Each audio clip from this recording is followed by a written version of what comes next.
one of my children said to me, "You know, Dad, every one of your children thinks that you're judging them."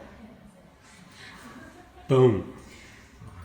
Because I desperately do not want to be a judging person.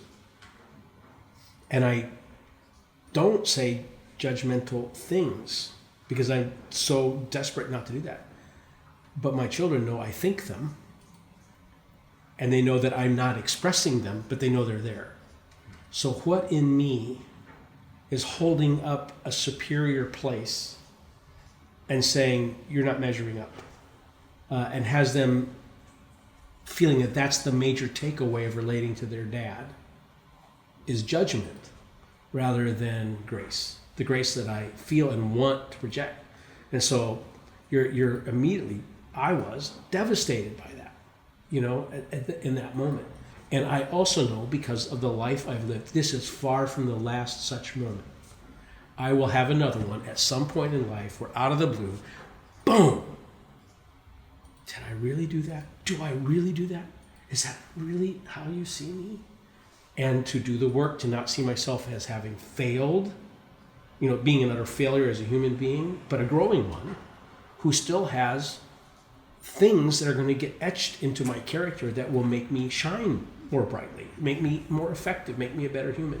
Without you knowing it, I'm sure there was a cognitive dissonance in here's these kids that I love, or here's this employee that I've employed, or whatever the leadership parallel is. There's something going on in you that's causing a certain behavior to be received in a certain way, and that's dissonant to who you want to be and what's actually going on. If I think of the value to you of just being made aware of that, it starts prompting the question of why would any person in a leadership role not desire to be more effective, more successful, less toxic, less of a negative influence, more of a positive influence. And I think there's some interesting psychological realities that can start showing why we would be afraid to look at our frailties.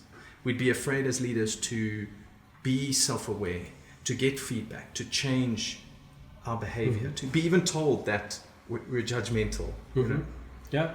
When you're open to feedback, like you've really said, okay, in this conversation, I'm going to be open to hear what I need to hear. I'm going to be open to your critique. This feels safe. Go ahead, have at me, Mark. What are you seeing, right?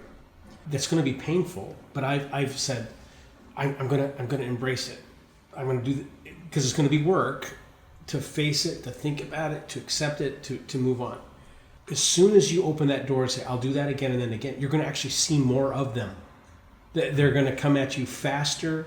You're going to have more to work through. You're going to have more opportunities to grow because you've opened yourself to the growth. I sometimes describe this as the layers on an onion. Again, a metaphor, right? Pull that back. There's another one underneath. We don't pull it back and it's like, it's done. I'm perfect. And each one is going to be maybe a thicker and harder peel to take off, but it will be so good to do that. So what matters here is the ability to more readily embrace it as opportunity as opposed to resist it as problem. Because the initial response we have is, this is going to be bad, it's going to be painful, we resist, we close up, don't want to do it. And as soon as we can get our arms open to embrace what's going to come from this, the more readily we can learn the lesson, the more readily we can grow.